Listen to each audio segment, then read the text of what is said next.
बहन की उंगली के बराबर है। पाकिस्तान को मत दिखाइएगा। पाकिस्तान ने एक किया था ना कि अगले बार गोल्ड इनको मिला था, हाँ जिनको उठाना चाहिए, और उन्होंने क्या किया था कि अपने देश की उनकी बानो भट्ट थी, उनका हाथ उठवा दिया था। उसी को दोबारा फिर से पुरस्कृत किया गया है लेबनान में।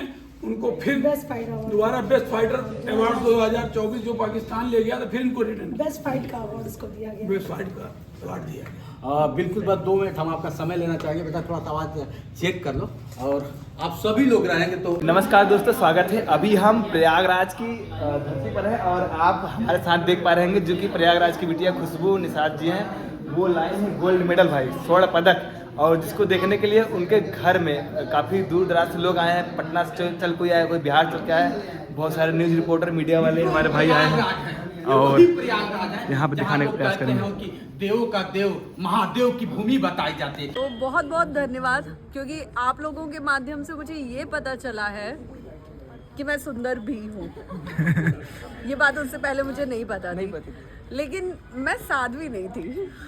उस टाइम आप साध्वी नहीं थी, लेकिन आप बन गई हैं और आप कथावाचक भी बन गई हैं। देखिए, कथावाचक मैं नहीं कहूँगी खुद को, लेकिन हाँ, हम इसको एक दूसरा नाम दे सकते हैं। प्रवचनकर्ता दे सकते हैं, प्रवचनकारी दे सकते हैं, लेकिन कथावाचक, क्योंकि अभी आप कथावाचक बोलोगे, फिर जो कथावाचक हैं जो इतने सालों से गद्दी पे हैं, वो अभी कल सुबह ही वो मुझे ट्रोल कर देंगे। तो कथावाचक मुझे मत बोलिए। और एक मुहिम, एक अभियान जो हमने शुरू किया है, उसको मैं चाहती हूँ कि आप जैसे जो लोग हैं, जो युवा हैं, वो उसको ज़्यादा से ज़्यादा दिखाएं और बताएं कि आज युवा जब धर्म से जुड़ता है तो क्या जीवन में बदलाव आते हैं। तो ये मुझे लगता है कि आपके पास वो हथियार है जहाँ पे आप बहुत कुछ पॉजिटिवली दिखा सकते हैं, और हम उसी पॉजिटिव मैसेज देने का प्रयास करते हैं। शक्ति सृजन जो कि आज एक प्रोग्राम था, उसमें आप आई थी। श्री विमल प्रकाश श्रीवास्तव जी, और देखिए जो मंच का संचालन कर रहे हैं वो हमारे युवा, हमारे जो कैलाश धाम से आए हैं, डॉक्टर विश्वेश्वरानंद ब्रह्मचारी जी, जो श्री पंचाग्नि अखाड़े से आए हैं, जगत गुरु श्री राजकुमारानंद जी, और भी हमारे जो पूज्य संत स्वामी राधा रमणचारी जी, सभी को मैं प्रणाम करता हूँ। अनुरोध करूंगा कृपया है और अपना बोलिए तो बांग्लादेश के खिलाफ जो भी बोलना हो। जय श्री महाकाल। आज विश्व हिंदू परिषद और बजरंग दल के सारे नेतृत्व में विशाल रैली निकल रही है, क्योंकि जो बांग्लादेश में बार बार हिंदुओं पे टारगेट करके अभी 7 दिन पहले दीपू दास को मार मार के जिंदा जलाया गया, और आज कल हमारे एक हिंदू भाई को मार मार के उसका हत्या हुआ। तो इसी सब आक्रोश में हम लोग जितने भी हैं सबको आक्रोशित है। अब हम लोग जितने सनातनी धर्म के सबको ही हम लोग एक हो गए हैं। अब बांग्लादेश को मुंहतोड़ जवाब देना है। इसी को दिखाने के लिए आज हम लोग आक्रोश रैली निकाल रहे हैं, और हम लोग सनातन धर्म के प्रति कोई भी उंगली उठाएगा तो हम लोग अब चुप नहीं रहेंगे, मुंहतोड़ जवाब देंगे और बांग्लादेश में घुस के जवाब देंगे। हम लोग वो सनातनी हैं, और हमारा पूरा संत समाज, पूरा किन्नर समाज, पूरा हमारे भाई बंधु, हम लोग आक्रोश है। तो भाई यहाँ पे नौजवान युवा साथी प्रयागराज से सभी इकट्ठा हो चुके हैं, और शिवम भैया, महादेव, तो धीरे धीरे देख पाइएगा। अब यात्रा निकलने वाली है, जो भी विरोध प्रदर्शन यात्रा है बहुत ही घातक होने वाला है। तो हम जानना चाहेंगे जी, आप भी 2 शब्द बोलिए बांग्लादेश खिलाफ कुछ। माता जी ने बहुत अच्छा उत्तर दिया है जी, अब कुछ बाकी रह गया हो तो हम लोग पूरा कर देंगे। बिल्कुल महाराज जी। आप? हम डॉक्टर विश्वेश्वरानंद ब्रह्मचारी जी महाराज जी, अग्नि अखाड़ा से हैं जी। आज यहाँ जो बांग्लादेश में जो हिंदुओं पे अत्याचार हो रहा है, उसके खिलाफ हम लोग प्रदर्शन कर रहे हैं, और आगे जो जो भी विरोध में कार्रवाई होगी अभी होने जा रही है। बिल्कुल बिल्कुल, धन्यवाद महाराज जी।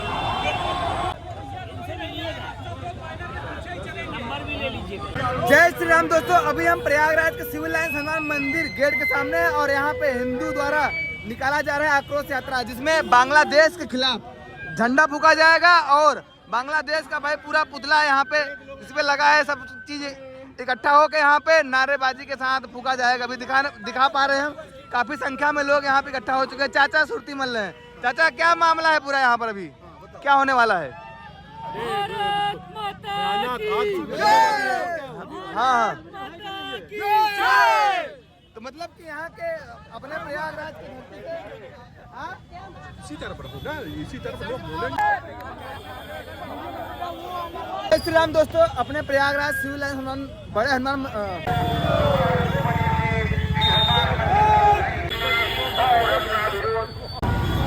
जय श्री राम दोस्तों, अभी हम प्रयागराज के सिविल लाइन हनुमान मंदिर के गेट के सामने हैं और आज हिंदू आक्रोश यानी कि बांग्लादेश में हुए जो अहिंसा हुआ था उसके खिलाफ यहाँ पे बहुत बड़ा जो है कि आक्रोश यात्रा निकाली जा रही है। पत्थर गिरजाघर के सामने होगा बांग्लादेश के झंडा का दहन और दिखाया जाएगा भाई किस प्रकार जो है कि सनातनी हिंदू यहाँ पे एकत्रित होकर प्रयागराज में सिविल लाइन हनुमान मंदिर के पास से पैदल यात्रा निकालेंगे, ले जाएंगे पत्थर गिरजाघर के पास, जिसमें सम्मिलित हुए हैं हमारे किन्नर अखाड़े की आचार्य महामंडलेश्वर और बहुत सारे ऐसे जो है कि सनातनी भाई बहन। तो आइए दिखाते हैं किस प्रकार जो है यात्रा है अपनी यहाँ के भाई।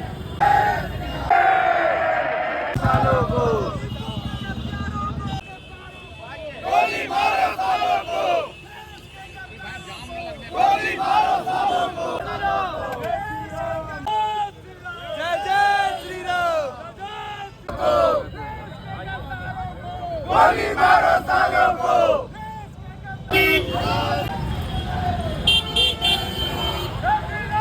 जय जय श्री राम।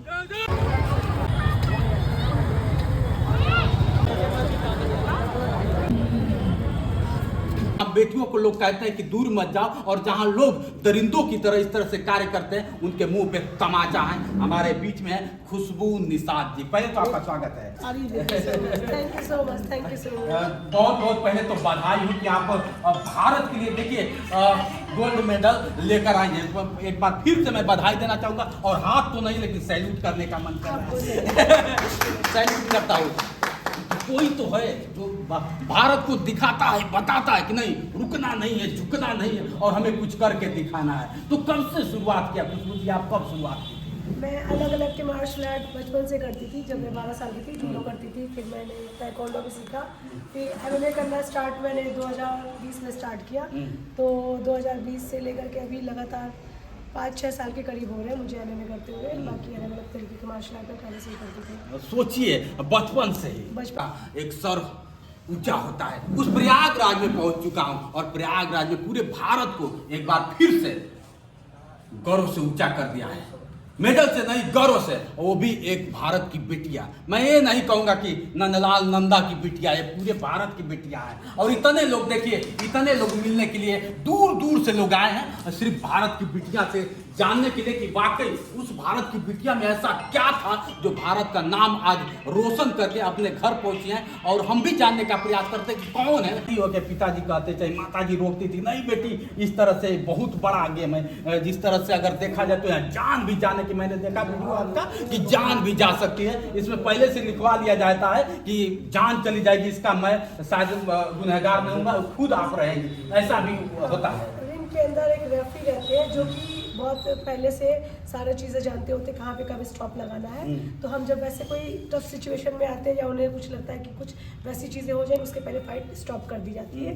तो जो डोमिनेट करता है उसे जिता दिया जाता है और जो जिसको बहुत सारी चीजें वो दर्द कहाँ गया, जो दर्द क्या होता है कि यहाँ दिख रहा है जो दर्द मतलब इस तरह गोल्ड मेडल मिलने के बाद कुछ दर्द भी नहीं हुआ। ये तो लगा कि अरे आशीर्वाद मिल गया मुझे। लोग तुरंत मतलब हताश हो जाते हैं, अरे यार ब्लड आ गया। अरे हालांकि लड़कियों का अगर देखा जाए तो बड़ा लोग कहते हैं लड़कियों का दिल बहुत छोटा होता है, लड़कियों का मतलब बल बहुत कम होता है। लेकिन आप जो साबित कर दिया कि नहीं, लड़कियां पहाड़ चीर सकती है कि नहीं? जी सही। अगर जोश जज्बा जुनून हो तो कोई कुछ भी कर सकता है। कौन बताया कि इस तरह से गेम करिए, इस तरह से खुशबू जी इस फील्ड में कौन है आपका आदर्श, किसको मानती हैं? कोई बताया नहीं। एक चीज़ होता था खून में, पापा भी मेरे कराटे वगैरह करते थे और मार्शल आर्टिस्ट थे अपने टाइम में। तो एक ब्लड लाइन होता है ना, खून में आ जाता है, तो उनका जेनेटिक मेरे में ज़्यादा डोमिनेट कर गया। घर में कौन कौन है? मेरे पापा, मम्मी, भैया, भाभी, छोटी बहन है, छोटा भाई है। आप चौथे नंबर पे हैं? मैं तीसरे नंबर पे हूँ। तीसरे नंबर पे हैं। शिक्षा दीक्षा क्या है? शिक्षा में ग्रेजुएशन मैंने किया है एमएच यूनिवर्सिटी से, और प्रयागराज से मेरा 12th हुआ है बनर स्कूल एंड कॉलेज से। अगर बात कर दिया मेरी बात बेटे बेटे में कोई अंतर नहीं, जैसे मेरे बेटे वैसे मेरी बेटी है। मुझे इससे ये बेखबर हूँ मैं, जो हक मैंने बेटों को दिया वही अपनी बेटियों को दिया, वही वो मुझे हक देती हैं कि पापा आप हैं तो 5 बजे 5 साढ़े 5 बजे फोन आ जाए कि पहले पापा जब तक मैं लेबनान में हूँ पहले वर्ड मैं आपका सुनना चाहती हूँ, आपका चेहरा देखना चाहती हूँ।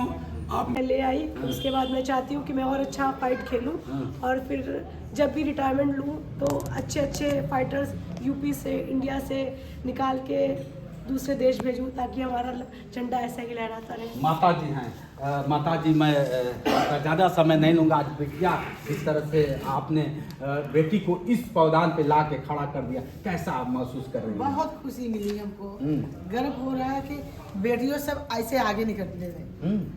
आपको नहीं लगा कि यार बेटी हमारी मौत से खेलने जा रही है? उस वक्त इनको बेटियों को हमने बोला बेटा जब तक जिंदगी रहेगा तब तक लड़ते रहिए, जंग लड़ते रहिए। देखिए ऐसे है माँ बाप जंग लड़ते रहिए, चाहे वो जंग कहीं का हो। मेरी माँ अपने आप में खुद एक योद्धा है, इसने मेरी जिंदगी में इतनी जंग लड़ी है कि मैं क्या ही बताऊं। अपने आप में बड़ी योद्धा है। एक टॉपिक बता दीजिए जहाँ माँ को लगा कि मेरी माँ गिर रही है और लड़ गई, वहाँ लड़ के मतलब हम लोग के अंदर इतना मतलब शहर शक्ति है ना, मुझे नहीं लगता कि जो आने वाली पीढ़ी है या जो आने वाले लोग हैं उनके अंदर होगा। बहुत इन्होंने पेशेंस रखा। का बेटा है वो पलाने की बेटी है, लेकिन आज हमें लगता है कि इनके नाम से इनके माँ को और इनके पिताजी को जाना जा रहा है कि नहीं? बिल्कुल, ये मैं गर्व से कहता हूँ, कल तक ये मेरे नाम से जानी जाती थी। आज तो ना करिए, हम तो आपके बेटे हैं और बस आप हैं। लेकिन जब कोई ऐसा अगर ऐसे कोई जियाले दिखते हैं ना तो दिल से निकलता है कि प्रणाम करने, अरे बिल्कुल बिल्कुल सलूट करने की इच्छा।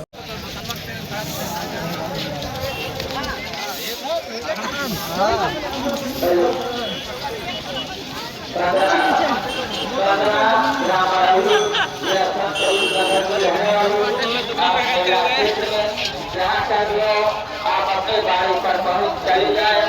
आपके पति रविंद्र बारी में चले गए हैं। 15 ग्राम बरौली नगर की रहने वाली आपके राज्य में जहाँ कहीं आप अपने बारी पर चले जाए। आप इस परिवार के लोग बारी पर आपकी प्रतीक्षा कर रहे हैं।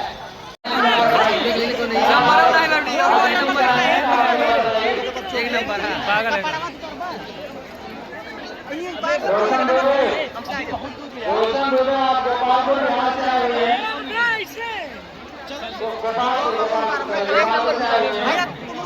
आपके साथ ही यहाँ से आ रहे हैं।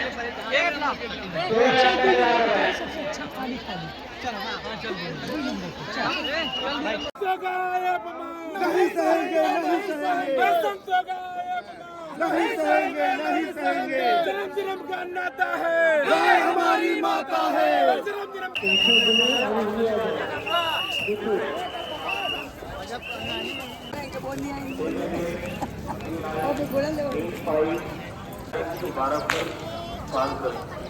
धन्यवाद।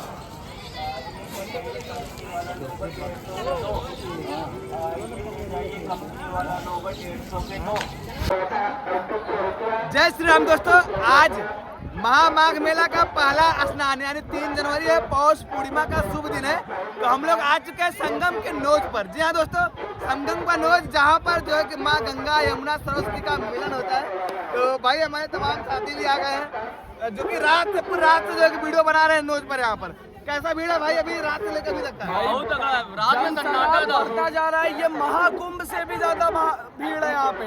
जी हाँ दोस्तों, नोज की बात करें, अभी नोज महाकुंभ ज्यादा भीड़ तो नहीं है, लेकिन नोज की बात करें, नोज पे तो काफी संख्या में श्रद्धालु आके संगम नोज पे यहाँ पे गंगा मैया में डुबकी लगा रहे हैं और अपने पाप को धो के पुण्य में बदल रहे हैं।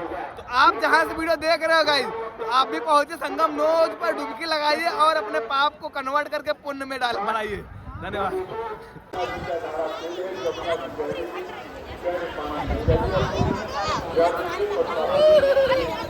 चलो जो नहाया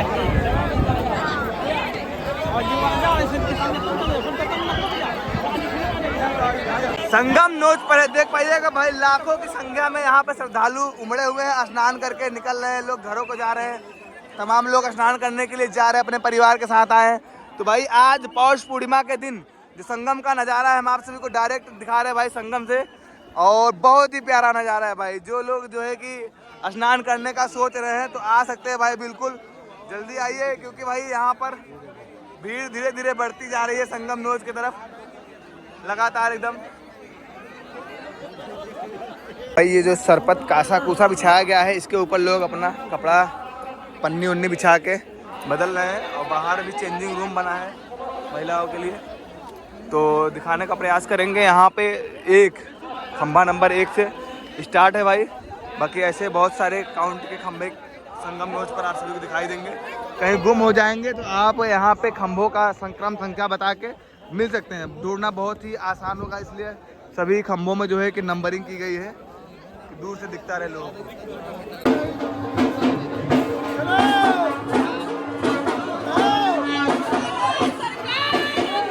जय Shri Ram. Oh my God, ये देखिए भाई, क्या बात है भाई।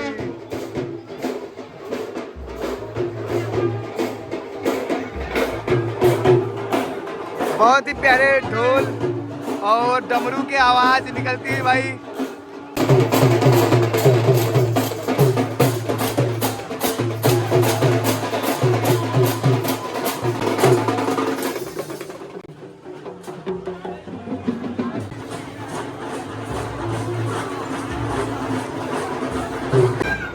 दोस्तों अभी आप देख रहे थे प्रयागराज के नगर देवता श्री बेड़ी माधव जी का भव्य शोभा यात्रा। जी हाँ दोस्तों, प्रयागराज के दारागंज में श्री बेड़ी माधव जी का प्राचीन मंदिर स्थित है, जहाँ पर हर साल पौष पूर्णिमा के दिन भगवान को मंदिर से निकल के अपने श्रद्धालु अपने भक्तों के घर घर जाके द्वार पे जाके दर्शन देना होता है। तो आज फाइनली वो पावन दिन था। इसका इंतजार प्रयागराज वाले साल भर से करते हैं। प्रयागराज की काफी जनता और बहुत सारे ऐसे कलाकार जो कि एमपी से आए हुए थे। काली जी का यहाँ पे भव्य प्राकट्य भी देखने को मिला, उसके साथ ऊंट घोड़ा बग्घी के साथ, जिसके मतलब कि बहुत सारे ऐसी चीजें थी जो कि यूनिक होती है। ऐसा जैसे कि आप पेशवाई में देखते हैं निकलता यात्रा, या किसी राजा महाराजा का भव्य यात्रा निकलता है, उसी प्रकार उससे भव्य अपने श्री प्रयागराज के नगर देवता बेड़ी माधव जी का आज भव्य शोभा यात्रा निकाली गई।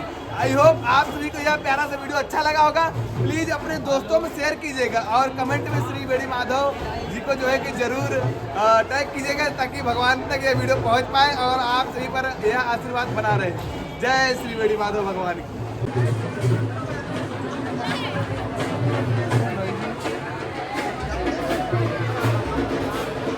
अशोक बग्घी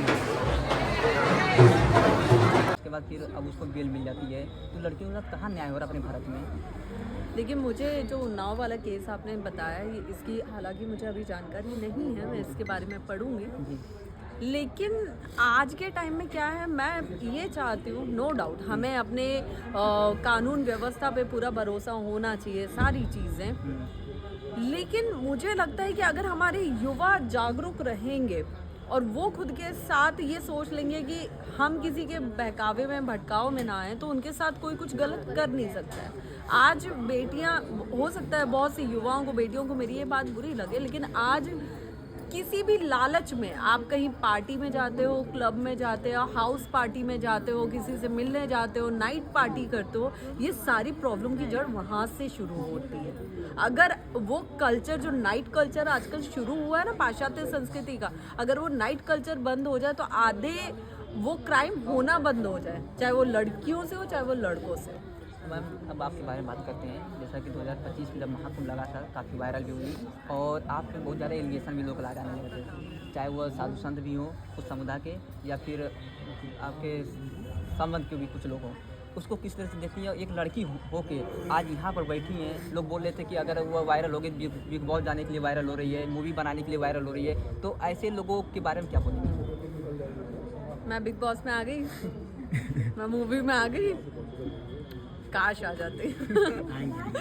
देखिए, जिसने जो बोला उसका बहुत बहुत धन्यवाद, क्योंकि मुझे लगता है कि मुझे मेरे इरादों को मजबूत करने में उन्हीं लोगों का हाथ है। अगर शायद वो लोग इतनी बातें, इतना कड़वा मेरे लिए नहीं बोलते, इतना मुझे नहीं झुकाते, इतना मुझे नहीं रुलाते, तो शायद मेरे इरादे इतने मजबूत नहीं हो पाते। तो उन सब का बहुत बहुत धन्यवाद जिन्होंने मेरी इतनी बुराइयां की, मेरा नाम इतना बदनाम किया, मुझे इतना बुरा बोला। आज मैं जिस रास्ते पे हूँ, जो धर्म का प्रचार कर रही हूँ, इसमें उन लोगों का बहुत बड़ा योगदान है। तो जितनी लड़कियाँ आपको देख रही हैं उनको क्या मैसेज देना चाहेंगे? मैं उनको यही मैसेज देना चाहूँगी कि आपको जीवन में जो भी काम करना है, चाहे आपको सोशल मीडिया पे फेमस होना हो, चाहे आपको जीवन में कुछ भी करना हो, उसका पॉजिटिव रास्ता ढूंढो। हर एक काम का पॉजिटिव तरीका, सकारात्मक तरीका होता है। तो हम नेगेटिव को क्यों चुनते हैं, हम पॉजिटिव को क्यों नहीं चुनते? आपको सोशल मीडिया पे फेमस होना है, आपको पैसे कमाने हैं, काम करो। आपका जो आपने उद्देश्य बना रखा है कि मुझे यहाँ तक टारगेट है मेरा, मुझे यहाँ पहुँचना है, तो आप उसके लिए पॉजिटिवली काम करो। अगर आपको नेम फेम चाहिए तो नेम फेम हमेशा सोशल मीडिया पे कपड़े उतार के नहीं मिल सकते, वहाँ से बदनामी हो सकती है। उसका पॉजिटिव तरीका क्या है? अगर युवाओं को ये लगता है कि यार ये धर्म के रास्ते पे चलिए तो ये फेमस हो गई है, तो पूरा चोला आप भी ओढ़ लो। अगर पूरे कपड़े पहनने से इंसान को नाम मिल रहा है तो इसमें बुराई क्या है? और 2026 का माघ मेला कैसा होने वाला है, और क्या इस बार भी हर साल स्नान करने जाएंगी? बिल्कुल, स्नान क्यों नहीं करूँगी। माँ गंगा सबकी है, माँ यमुना सबकी है, संगम सबका है, सारे श्रद्धालुओं का, सारे सनातनियों का है। तो मैं बिल्कुल, जो प्रमुख स्नान रहेंगे तब तो मैं रहूँगी। कोशिश मेरी कलवास करने की है, लेकिन देखते हैं ईश्वर की क्या मर्जी है। बहुत बहुत धन्यवाद। और इस वक्त मेरे साथ तो बहुत बहुत धन्यवाद, क्योंकि आप लोगों के माध्यम से मुझे ये पता चला है कि मैं सुंदर भी हूँ। ये बात उससे पहले मुझे नहीं पता थी, लेकिन मैं साध्वी नहीं थी। उस टाइम आप साध्वी नहीं थी, लेकिन आप बन गई हैं, और आप कथावाचक भी बन गई हैं। देखिए, कथावाचक मैं नहीं कहूँगी खुद को, लेकिन हाँ, हम इसको एक दूसरा नाम दे सकते हैं। प्रवचनकर्ता दे सकते हैं, प्रवचनकारी दे सकते हैं, लेकिन कथावाचक, क्योंकि अभी आप कथावाचक बोलोगे, फिर जो कथावाचक हैं, जो इतने सालों से गद्दी पे हैं, वो अभी कल सुबह ही वो मुझे ट्रोल कर देंगे। तो कथावाचक मुझे मत बोलिए। और एक मुहिम, एक अभियान जो हमने शुरू किया है, उसको मैं चाहती हूँ कि आप जैसे जो लोग हैं, जो युवा हैं, वो उसको ज़्यादा से ज़्यादा दिखाएं और बताएं कि आज युवा जब धर्म से जुड़ता है तो क्या जीवन में बदलाव आते हैं। तो ये मुझे लगता है कि आपके पास वो हथियार है जहाँ पे आप बहुत कुछ पॉजिटिवली दिखा सकते हैं, और हम उसी पॉजिटिव मैसेज देने का प्रयास करते हैं। शक्ति सृजन जो कि आज एक प्रोग्राम था, उसमें आप आई थी। सनातन धर्म के लोगों को चैनल के माध्यम से कुछ कहना चाहिए? बिल्कुल, देखिए, आज की डेट में तो मीडिया सर्वोपरि है। मीडिया में एक बात और बात, तेरे जीवन का ये एक बहुत बड़ा उद्देश्य पूरा हो जाएगा। आपने लव जिहाद को भी काउंटर किया जी, कि अगर आप अपने बच्चियों को पद्मावत का जौहर नहीं सिखाएंगे तो दूसरे धर्म के शौहर को। बिल्कुल, मैंने कुछ गलत नहीं बोला, ये बिल्कुल सही बोला कि ये लाइन जी, अगर नहीं सिखाएंगे आप अपनी बेटियों को पद्मावती का जौहर, तो ढूंढ लेंगी गैर मजहब में वो अपना शौहर। इसका क्या आशय है? इसका सिर्फ यही मतलब है कि देखिए, अगर आप अपनी बेटियों को अपना गौरवशाली इतिहास नहीं बताएंगे कि हमारे देश की वीरांगनाओं ने इस देश और धर्म के लिए क्या कुछ नहीं किया, उनको नहीं याद दिलाएंगे, उनके अंदर की शक्ति नहीं जागृत करेंगे, तो दूसरे धर्मों के लोगों के लिए बहुत आसान होगा उनको भटकाना, उनका धर्म परिवर्तन करवाना और लव जिहाद का उनको शिकार बनवाना। आपने ये कार्यक्रम प्रयागराज से ही क्यों किया? प्रयागराज, मुझे लगता है प्रयागराज वो भूमि है जहाँ से हर शुभ काम की, हर धार्मिक कार्यक्रम की शुरुआत होनी चाहिए। जब भगवान राम ने यहाँ पे रह के तप किया है, हमारे कितने साधु संतों ने यहाँ रह के तप किया है, जहाँ हर साल माघ मेले में कितने साधु संत आके यहाँ तपस्या साधना करते हैं, तो इससे अच्छी भूमि और कौन सी हो सकती है। तो क्या माघ मेले में भी आप ऐसे कार्यक्रम का आयोजन करने वाली हैं? अगर ईश्वर ने मुझे ऐसा रास्ता दिया, ऐसा विकल्प दिया, तो जरूर। इसके अलावा इस जिले से आगे और जिले और शहर और कल हमारा यही कार्यक्रम कौशाम्बी में भी है, तो कल कौशाम्बी के निवासियों से मुलाकात होगी, उसके बाद आगे आगे आपको पता चलता है।